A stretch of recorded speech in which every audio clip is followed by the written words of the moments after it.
Desde pequenos, ouvimos que ser homem é ser forte, imbatível. Mas, e se por trás dessa armadura existissem dúvidas, medos e pressões? O que significa, de verdade, ser homem em um mundo onde vulnerabilidade é fraqueza, e silêncio é sinal de força?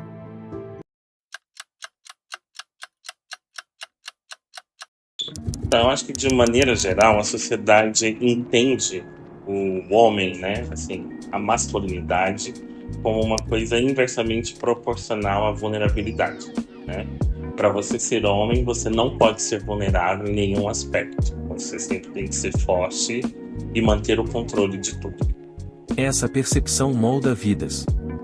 Desde cedo, meninos aprendem que ser forte é sinônimo de não mostrar fraqueza, e com o tempo, essa mentalidade se cristaliza em padrões que perpetuam o silêncio. Mas a que custo?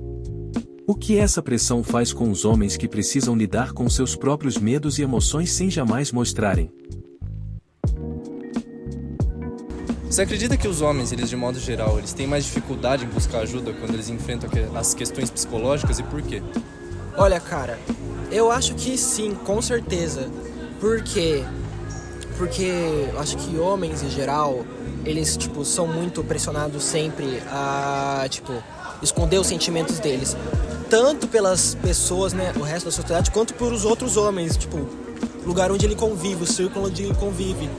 Porque, para muitos homens, demonstrar sentimentos é dado como um sinal de fraqueza e para não serem excluídos, né, para não se sentirem fracos, para não se sentirem vulneráveis, né, eles muitas vezes tendem a, esconder os sentimentos.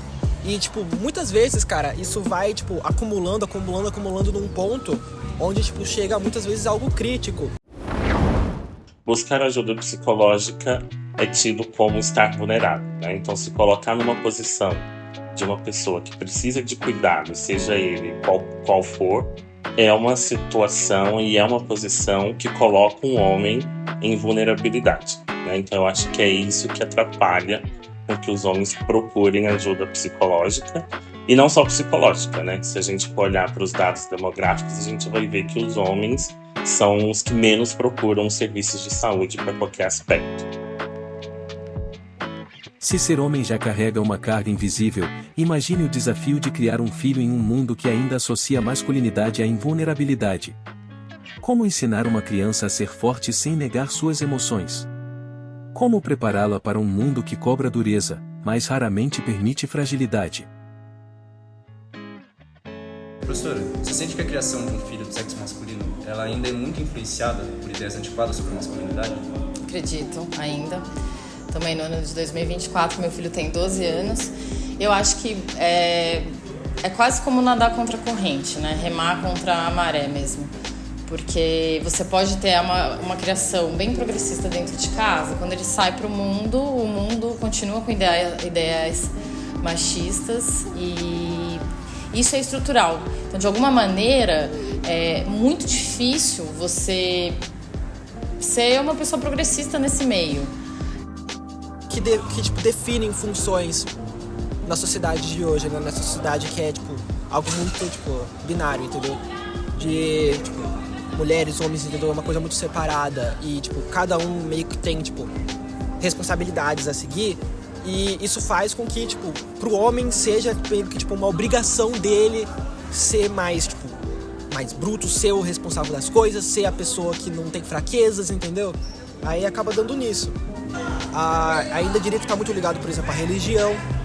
Acho que isso influencia muito a forma qual a sociedade vê o homem, por exemplo, das funções, né? Por exemplo, Adão, Eva, né?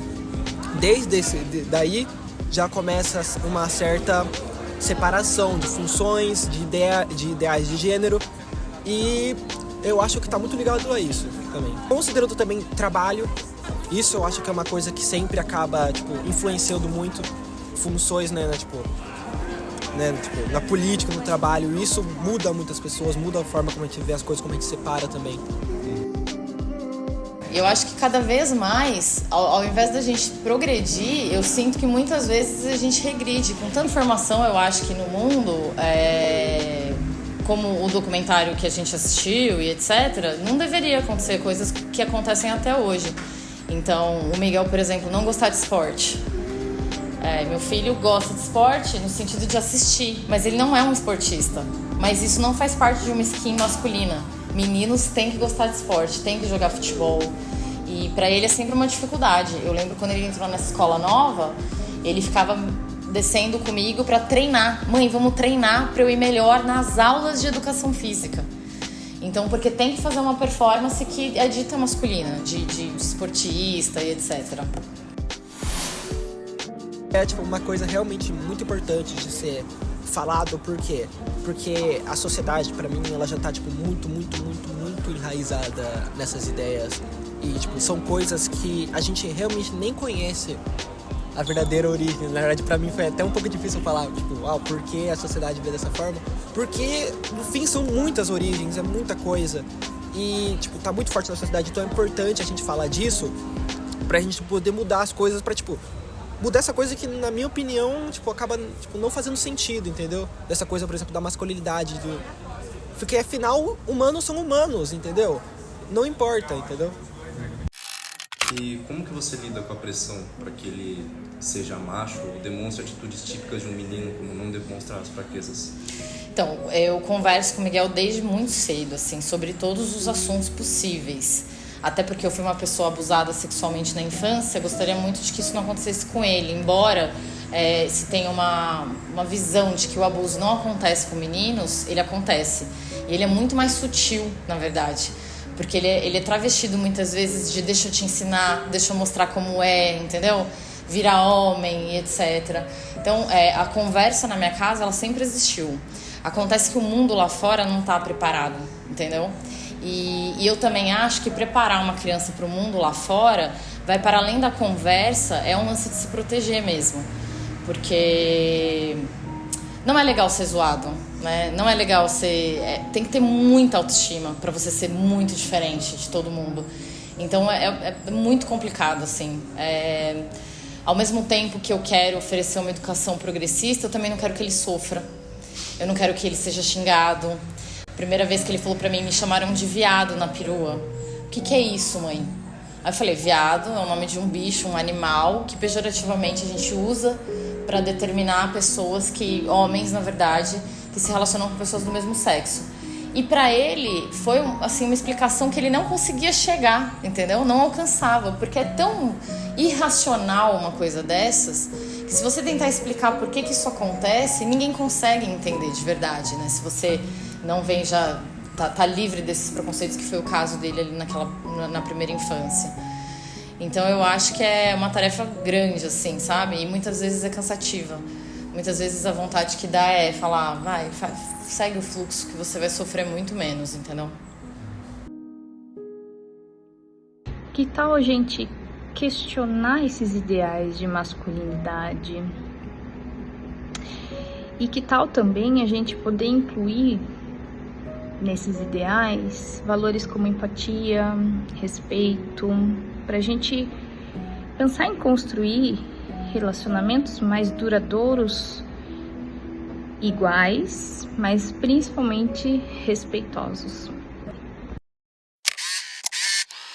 Instituições como família, grupos de amigos, escola, frequentemente reproduzem esses padrões de masculinidade que reforçam o estereótipo, incentivando homens a serem sempre os fortes, os garanhões que pegam todas, e ao tentar seguir esse modelo, muitos homens ganham aceitação, né? E os homens que se conformam com esses padrões, seguem esses padrões, recebem aceitação, e aqueles que não seguem são excluídos, marginalizados, motivos de chacota, e afeta não só aos homens, né?